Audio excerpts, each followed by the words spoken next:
quite windy here. It's tied down well, though. I think this is. I actually wasn't expecting it to be this windy. Hopefully, you can actually hear what I'm saying. Okay, great. This is I think the most inspiring thing that I've ever seen, and I'd just like to thank the SpaceX team and the suppliers and the people of Boca Chica and Brownsville. Thank you for your support, and just like, wow, what an incredible job by such a great team to build this incredible vehicle. So it's like, first of all, I want to start with that. So I'm just so proud to work with such a great team, and it's really ripping here, by the way. If you're watching this online, it is really windy.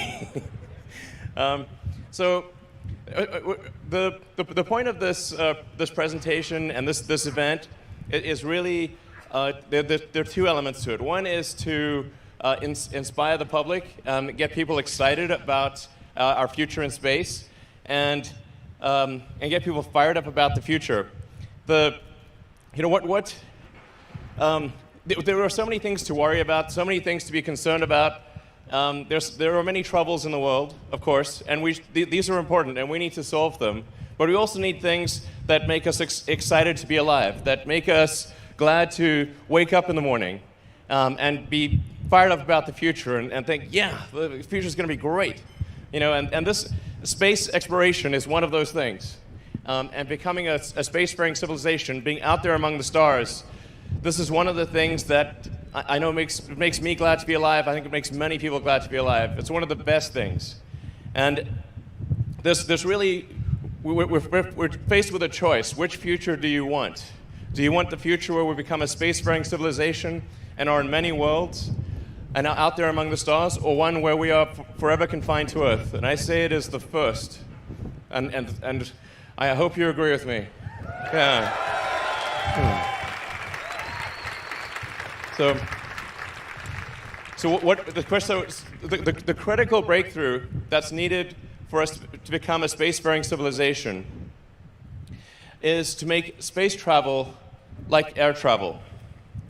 So with air travel, when you fly a plane, you fly that plane many times. I mean, at the risk of stating the obvious, really almost any mode of transport, whether it's a plane, a car, a horse, a bicycle, is reusable. You use that mode of transport many times. And if you had to get a new plane every time you flew somewhere, and even have two planes for a return journey, very few people could afford to fly.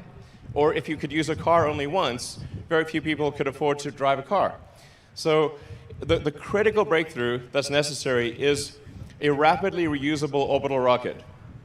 This is basically the holy grail of space. And the fundamental thing that's required. And it is a very hard thing to do. It's only barely possible with the physics of Earth. I mean, if Earth's gravity was a little heavier, it would be impossible. And if Earth's gravity was a little lighter, it would be quite easy. So we're really right on the cusp of what is physically possible. So in order to create a rapidly reusable rocket and fully reusable orbital rocket, you have to have engines that have incredibly high specific impulse, that essentially are extremely efficient. You need to have a structure that is also incredibly mass efficient. And then that all needs to come back to the launch pad and be able to be refilled with propellant and flown again very quickly, just like an aircraft. So it's just because of the physics of Earth being quite a deep gravity well and having quite a thick atmosphere. This is a tough but not impossible thing. But it is the most fundamental thing. So with SpaceX, we started out 17 years ago, and the first rocket we designed was the Falcon 1, which was that guy right there. 3, so, 2, yeah. 1. Liftoff.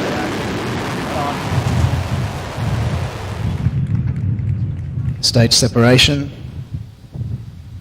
Separation confirmed.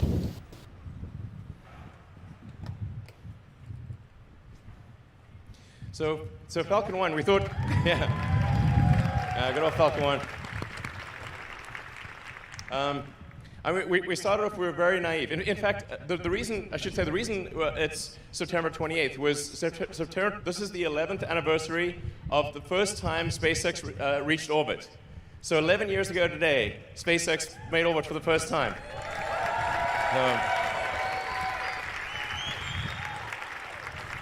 And it was actually our fourth launch. And if that launch had not succeeded, SpaceX, that would have been the end of SpaceX. That was all. I'd run out of money.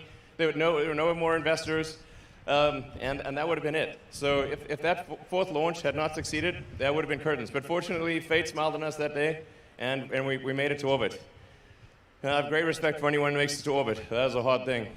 And then. We were very naive, obviously very naive on many levels back then, because we did actually try to recover the first stage.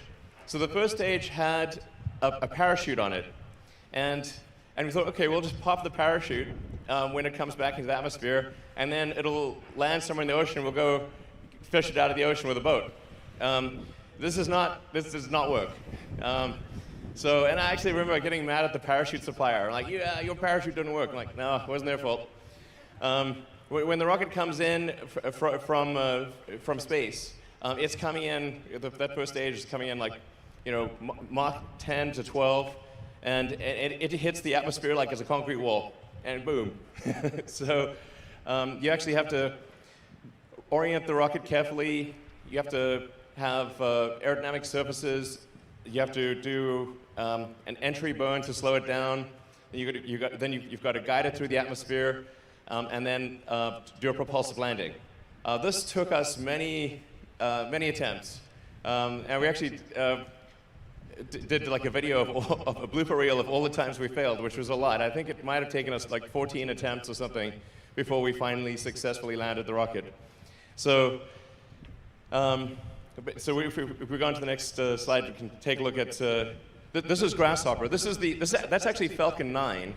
It's hard to tell the scale, but that's a Falcon 9 size booster with one engine, and big legs with giant shock absorbers, because we didn't know what the heck we were doing. Now, amazingly, Grasshopper had zero crashes. Grasshopper is still alive.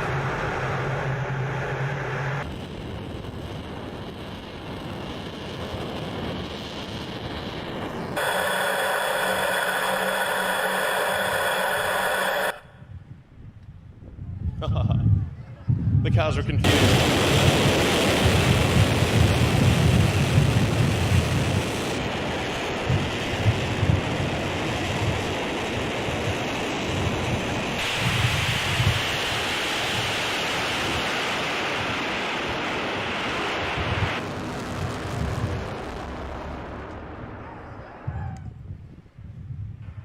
Yeah. So they have Falcon 1. What you saw there was a Falcon 9 size vehicle, and then what's really kind of hard to grasp at a visceral level is that this giant ship will do the same thing that Grasshopper did. So this thing is going to take off, fly to 65,000 feet, about 20 kilometers, and come back and land in about 1 to 2 months. So that giant thing is really going to be pretty epic to see that thing take off and come back. And then, hopefully, yeah.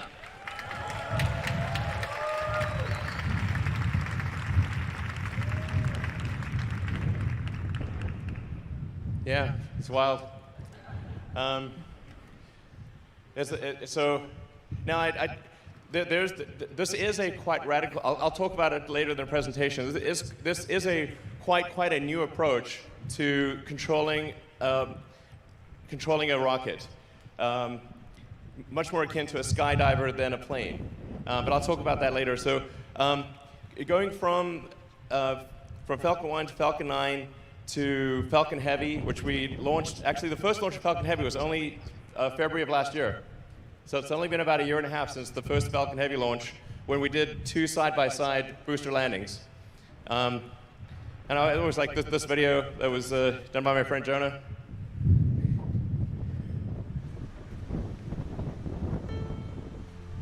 It's a god-awful small affair to the girl with the mousy hair, but her mommy is yelling no, and her daddy has told her to go, but her friend is nowhere to be seen.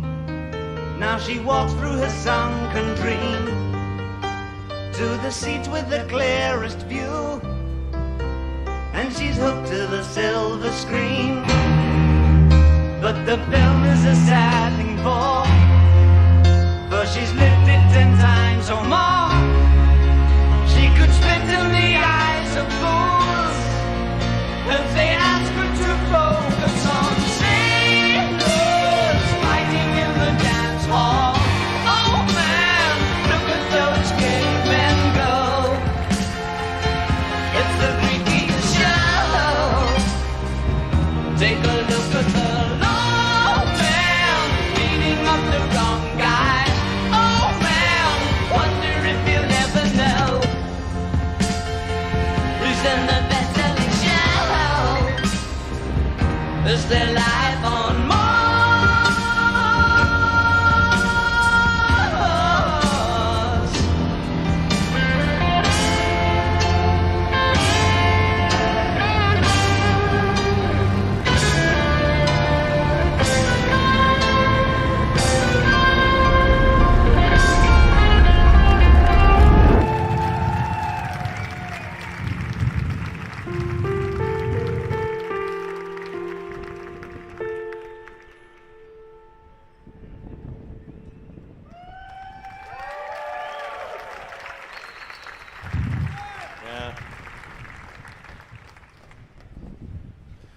Yeah, I never thought that would happen, actually. Glad that it did. Yeah. Yeah, it's funny, like the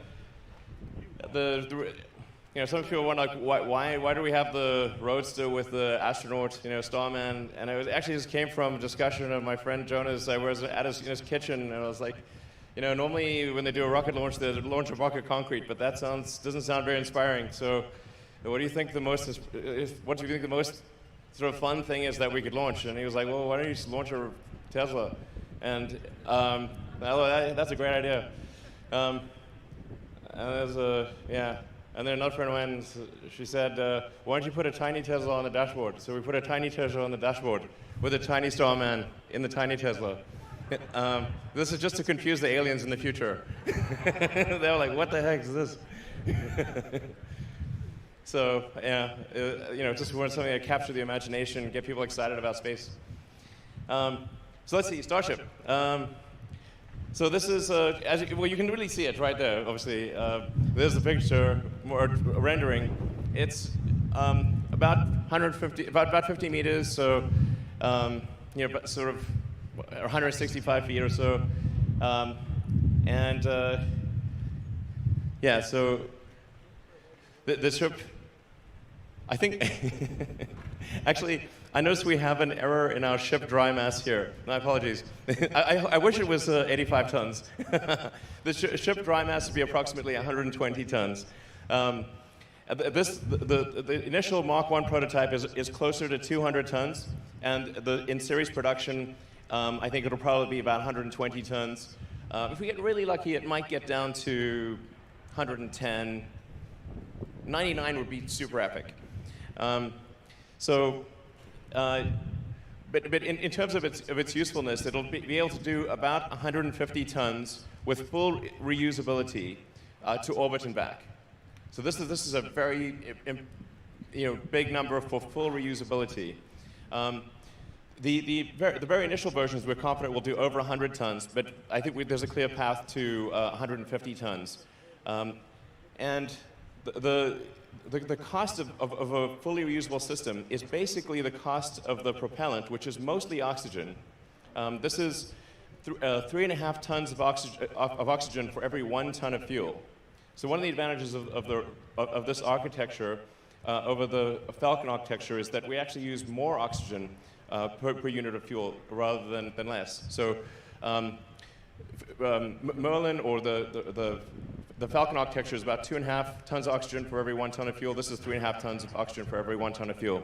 So when this ascends, it's really mostly liquid oxygen. Because when you get to vacuum, there's no air, basically. So, yeah. The next slide. So, yeah. So earlier I was talking about how Starship enters and how it's controlled. It's quite different from anything else. It's really falling, and so we're doing a controlled fall. So with a rocket, you're actually trying to brake, as opposed to you're trying to create drag instead of lift. It's really the opposite of an aircraft. You want the most amount of drag that you can produce. And you want some lift, especially when you're in the upper atmosphere, mostly so that you can control the maximum heating rate. You want enough lift to keep yourself high in the low density portion of the atmosphere, so you can burn off velocity, and then so you want, but then basically it goes like, if this is the Earth, it goes at about a 60 degree. My hand is the rocket. It's going at about 60 degrees. So when in orbit, you're actually going at around 25 times the speed of sound, horizontal to the ground. So this is a very important concept that is counterintuitive to our normal daily life. Being in orbit, being in 0G, is not about altitude, it's about velocity. How fast are you going horizontally?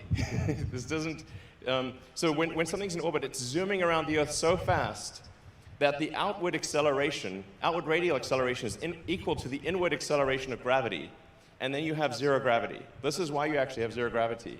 The space station, people often think the space station is stationary, but it's actually going around the world at 25 times the speed of sound, or about 17,000 miles an hour. It always looks stationary in the pictures. And since there's no air, you don't have to have an aerodynamic structure. So you can be a totally crazy structure that doesn't look like it should be able to go 25 times the speed of sound, but it does. And you can only feel acceleration. You can't feel velocity. So people sometimes wonder, what does it feel like to go 25 times the speed of sound? Actually, it feels like nothing. Only accelerating to there feels like something. So Starship is coming in. If this platform is the Earth, it's coming in at hypersonic velocity like this, sort of at around a 60-degree angle. So it comes like this, and then starts falling, and then just falls like a skydiver. And it's just controlling itself, and then it turns and lands, like that. So that's incredibly elaborate explanation. And then you can get a sense for it. This is much better. There you go. See? Same thing. Look better with the hand? Okay. But it'll look totally nuts to see that thing land. Yeah. That'd be crazy. Wow. Cool. So let's see. Talking about the Raptor engine. So the ship will have a total of 6 engines, 3 of the sea level variety of Raptor, and those are actually on the rocket right now. So we have the 3 sea level. In fact, that's a picture of just inside that skirt. That's what it looks like. So we've got the 3 sea level Raptor engines, and they gimbal, which means that the whole engine moves. So the way a rocket steers is by moving the entire engine. So whereas an aircraft engine is static, and you move by moving like the control surfaces, like the ailerons and rudder and elevator and flaps, the rocket, when the engines are powered, you move the entire engine to steer it. But so the Starship will have 3 sea level engines that move up to about 15 degrees angle, and 3 vacuum engines that are optimized for efficiency that will be that will not move. So they will be just fixed in place. And that allows us to have the biggest bell nozzle for the vacuum Raptor engines. Aspirationally, the target is a 380-second ISP for the vacuum engine. This is a very, in sort of space geek terms, this is like really a great number. And even for the steel engines to get over a 350-second ISP is also really great. So, actually, yeah, sorry. I'm looking at the slide, you're not. So that's what I meant by it looks like that on the inside. Sorry, go back one slide. That's the inside of the Starship right now. So that's what it looks like in the base. All right, and then heat shield. So we've gone through various iterations of heat shield. There's a lot of ways to skin the cat here. Ultimately, we decided to have heat shield hexagonal tiles, ceramic tiles that are basically like a tiny glass vermicelli at a microstructure level. They're very, very light, but very crack resistant, essentially glass tiles. And they're, because Starship is a steel construction, like at first it feels like, oh, it's steel. Does that mean it's heavy? No, actually it's the lightest construction. Steel is the best thing, I think the best thing about, best design decision on this whole thing is a 301 stainless steel.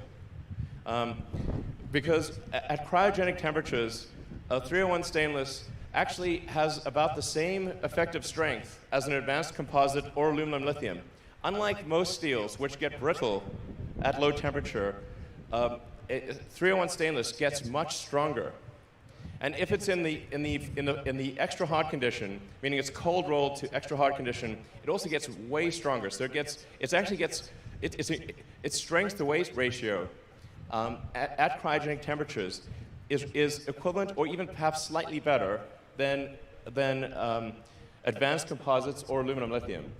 So this is not well appreciated, because if you just look at the materials manual and say, like, what is the strength of stainless steel, it looks much weaker than it is. You say, what is the strength at cryogenic temperature? Oh, much stronger. Or, at very low temperature, almost twice as strong.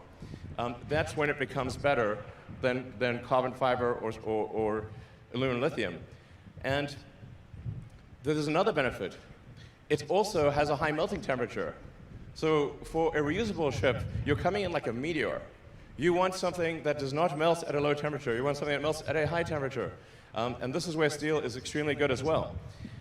So steel has a melting temperature around sort of 1,500 degrees centigrade, whereas aluminum, maybe 300 or 400 degrees.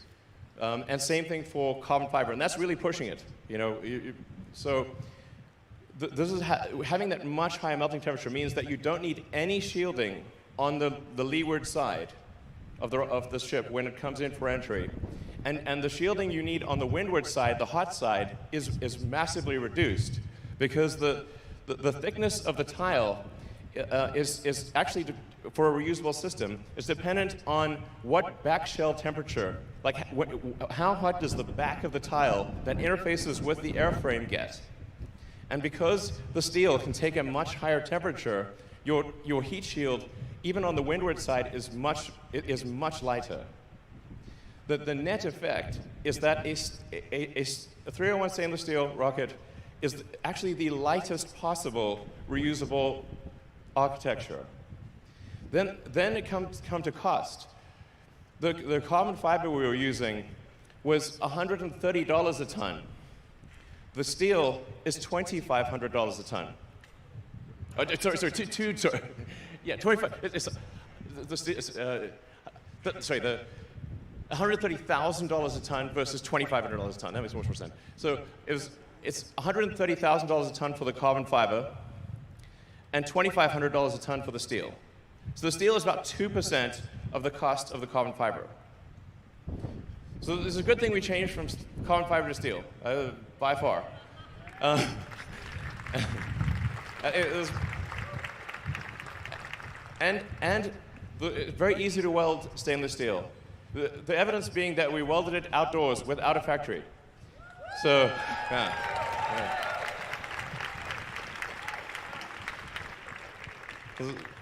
Great skills by the team, but with carbon fiber, this is impossible. With aluminum lithium, also impossible. But steel is is easy to weld, and it is resilient to the elements. And also, actually, as talking to Austin earlier, he was saying, like on Mars, you can like cut that up, you can weld it, you can modify it, no problem. Yeah, that's a good point. You're out there on the moon or Mars. You want something that you can modify, that you can cut up and use for other things. That's like for sure a great thing. So anyway, steel. Obviously, I'm in love with steel. So it's time. Had to say it. So great. So let's see. Going on to the booster.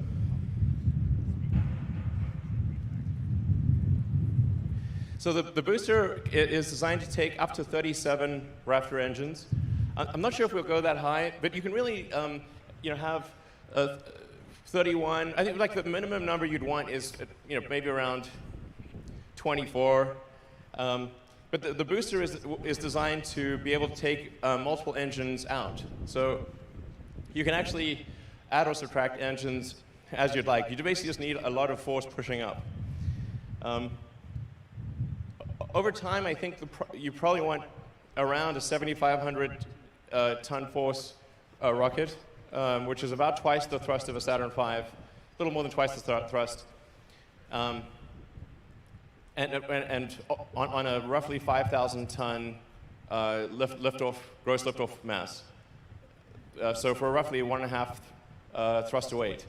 For a reusable rocket, you actually want a high thrust to weight rather than with an expendable rocket where you want a low thrust to weight, because any thrust to weight below 1 is not useful. Like if you have less thrust than your weight, you don't move. So you actually want a high thrust to weight for a reusable rocket. This is a very important design optimization change. So that's why I think more engines is probably good, and getting up to around 7,500 tons over time, and a 1.5 thrust to weight ratio, or more. So, and we think we're probably going to adjust the grid fin design to be kind of like more of like a diamond shape. It looks cooler. It works better too.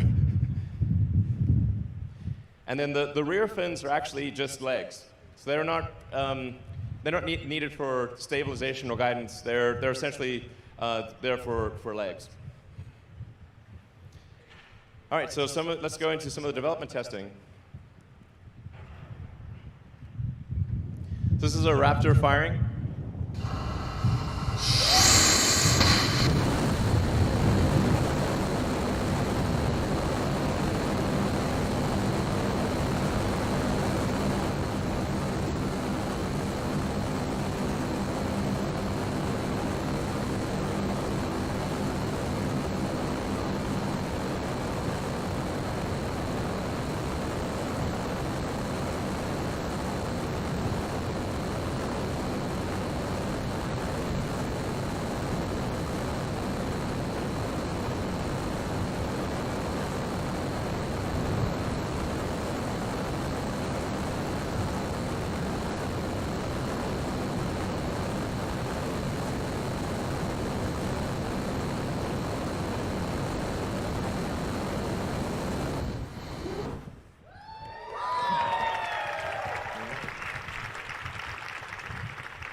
All right, and then obviously we had a Raptor fire on the Starhopper.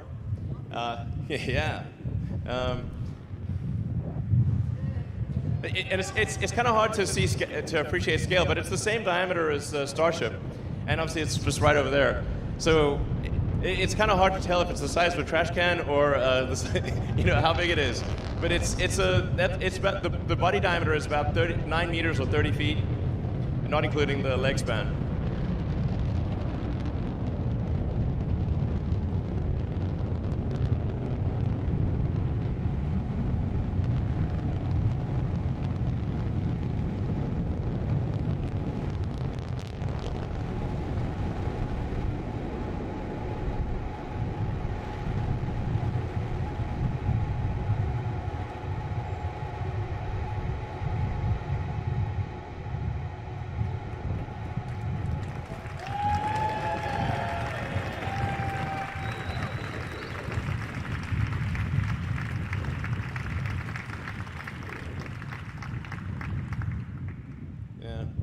So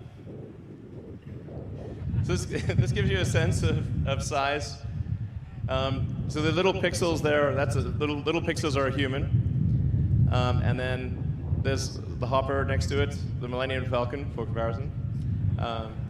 Then Starship, which is what you see before you. And then that's what will look like with the full stack, which is almost 2.5 times as tall as this vehicle.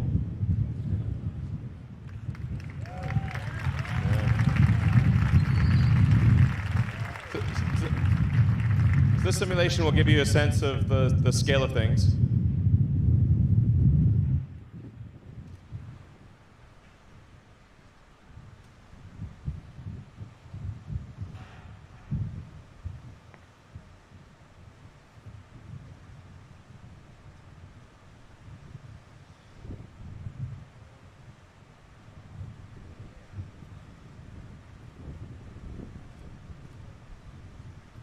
It slightly reminds me of the scene from Spaceballs.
Orbital refueling.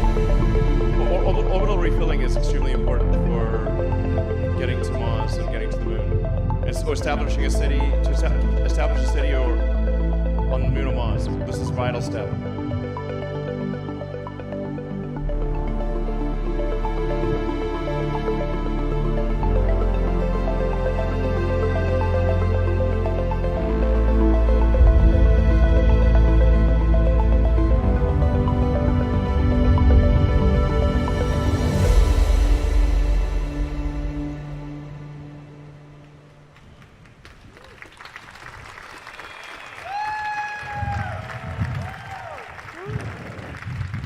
All right, to Mars, exactly.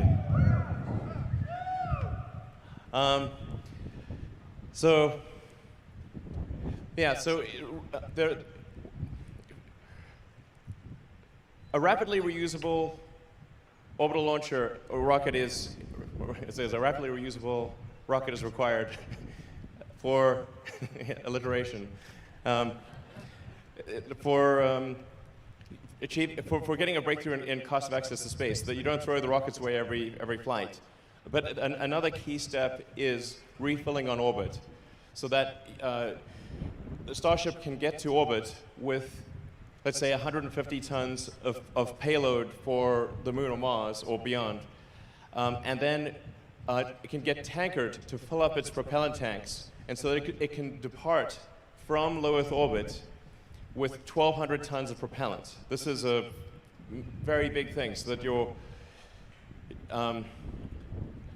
delta velocity is enough to transport literally 150 tons to the surface of the Moon or Mars.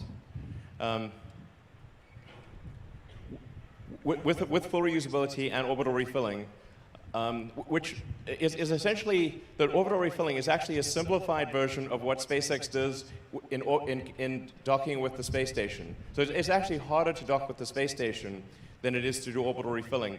But in practicing in docking with the space station, SpaceX has also learned how to rendezvous and dock in orbit in a complex environment. So this is one of the other critical pieces of the puzzle needed to establish a base on the moon and Mars, a city ultimately. And yeah, so those are the critical ingredients. So we think it would be very exciting to have a base on the moon, even if it's just a science base. That, you know, we have, for example, we have a base at Antarctica. Many countries have bases in Antarctica for science research, and this would be an incredible area of research. So whether or not people want to live on the moon, there's definitely a lot of science to be done. I think it's close as well. So that would be quite exciting to do. And then, of course, we can go to other places in the solar system, like Saturn. But the critical thing that we need to focus on, I think, is the fastest path to a self-sustaining city on Mars. This is the fundamental thing.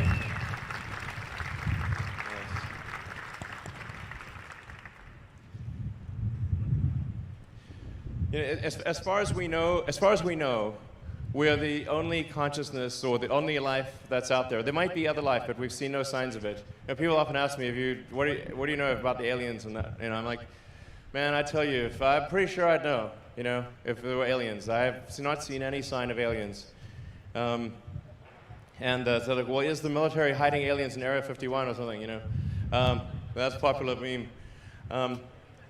Well, let me tell you, the fastest way to increase defense funding would be to bring out, like, hey, we found an alien. Feel like, more money for defense, definitely. This is guaranteed. That would be like on display in 2 seconds. So, the